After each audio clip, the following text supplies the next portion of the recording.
This is Radomsko, and I'm standing in the position of the former synagogue, which, as can be seen, no longer exists. This is ulica Joselwicza, and this was at the border of the ghetto. So the ghetto boundary ran along this street here, and in fact it crossed with the street in front of me, which is Mickiewicza, which was then called Schwarzenstrasse, I think it was, and the Jewish population of some 12,000 people was taken from here to Treblinka via the railway station, which is down this street onto the left, which is ulica Kościuszka, and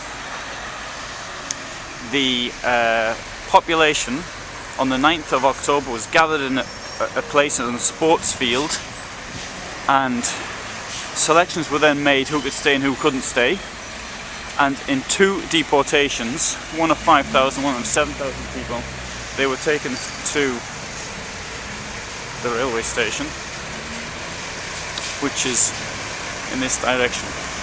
To the right we have Mickiewicza, which also was the ghetto boundary. And turn around here, we have some houses over there which may have been part of the ghetto, although most of the houses themselves were actually damaged. There was not a great deal left in the ghetto when it was taken down. Now, there were two phases of the ghetto, because after the people were deported in October 1942, it was reopened again in November. The Nazis said that this was some kind of a reservation for people who were maybe exchanged to German prisoners in Palestine, and a number of people actually returned to the ghetto who had been here before. In fact, it was the second time round to be populated by some 4,500 people, of whom nearly all of them were murdered in January 1943 either in the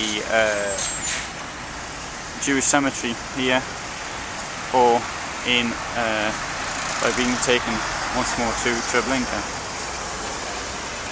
The route that people took down this street here is very, very similar. A lot of it hasn't changed, so I'm going to walk down there now and show it. This building here, which I've seen in old photographs, certainly was there then.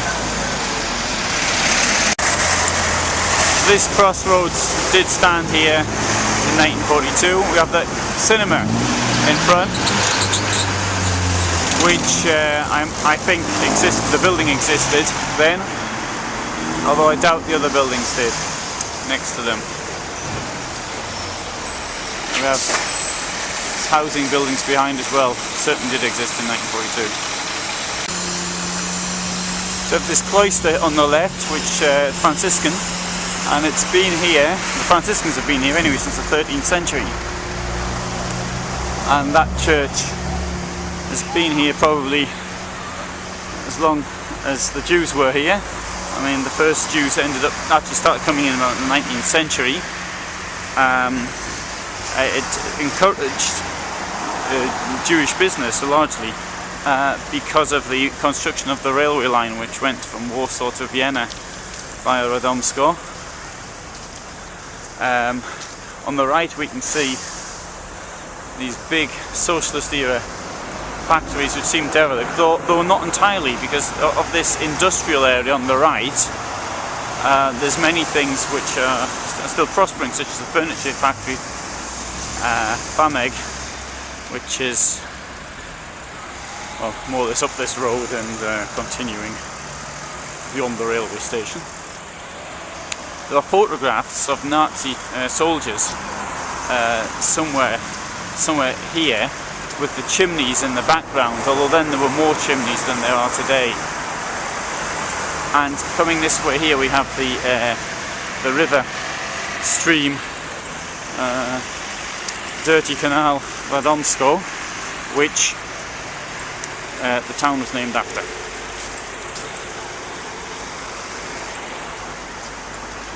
And is no doubt highly polluted from the industry up there.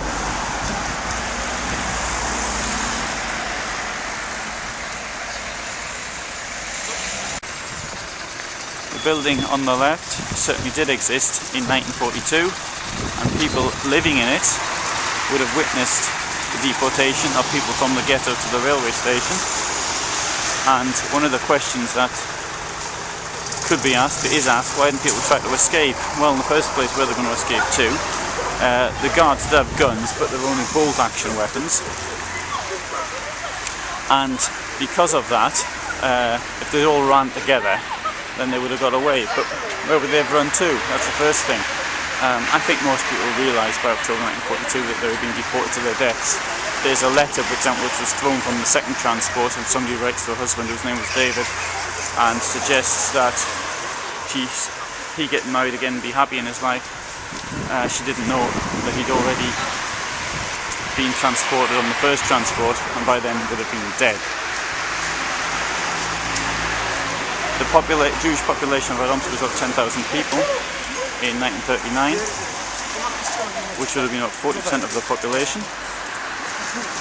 And the growth of the Jewish population had somewhat slowed down during the Polish period after independence. At the time of independence, the Jews were an absolute majority of people living here.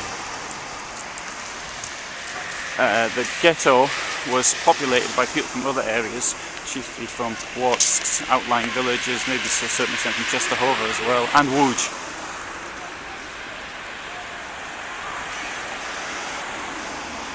So hit a peak of 20,000 people. There's a great deal of brutality, as everywhere, and deaths from things such as typhus. There was 2 typhus epidemics, one in the winter of 1940-41, the other one was in winter of 41-42. Radomsko itself was captured by the Nazis on the 3rd of September 1939. Sunday it was captured by the Fourth Panzer Division, which was led by Colonel General Reinhardt. I can't remember if it was a Colonel General by then, but he certainly was later. The Fourth Panzer Division behaved in an utterly brutal fashion from the very beginning. From the 1st of September it was murdering prisoners of war, using torture and other means. It had been somewhat mauled at the border at a place called Mokra, where it had took heavy losses against Polish defenders in one of the few Polish quasi-victories of the campaign. And Reinhardt himself was actually condemned to, I think, 15 years imprisonment by the Americans, although he was released in 1942, I think, when he served 3 years, if memory serves me correctly.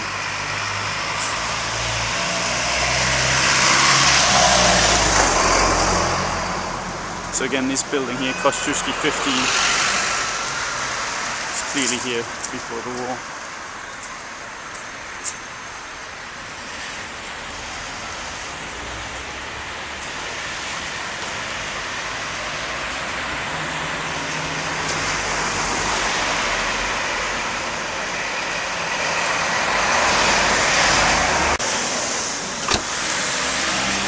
The right is a company called Metallurgia, which in 1939, in September 39, while still under military rule, the Nazis shot people.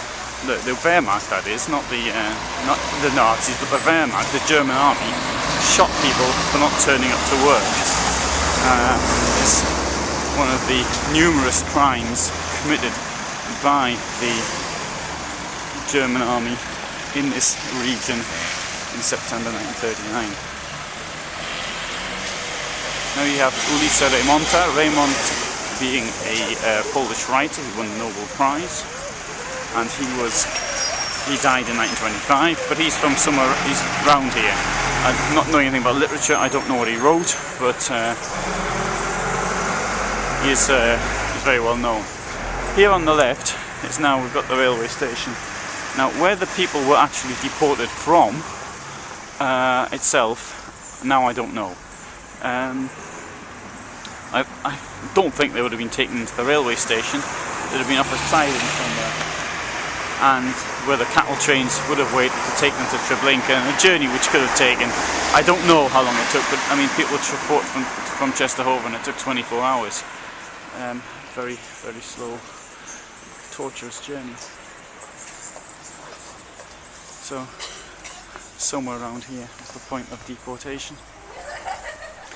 And finally, I think I would like to say this, is that at a time when German troops at the front, in the Eastern Front, didn't have weapons being delivered to them and food, when only 2 months later you'd have massive starvation of German troops at Stalingrad, yet the Nazis had time to deport these people to Treblinka and the resources, when those resources themselves could have been better placed doing something else, such as serving supplies. So that, I think, describes very clearly what the Nazis had as their war aim.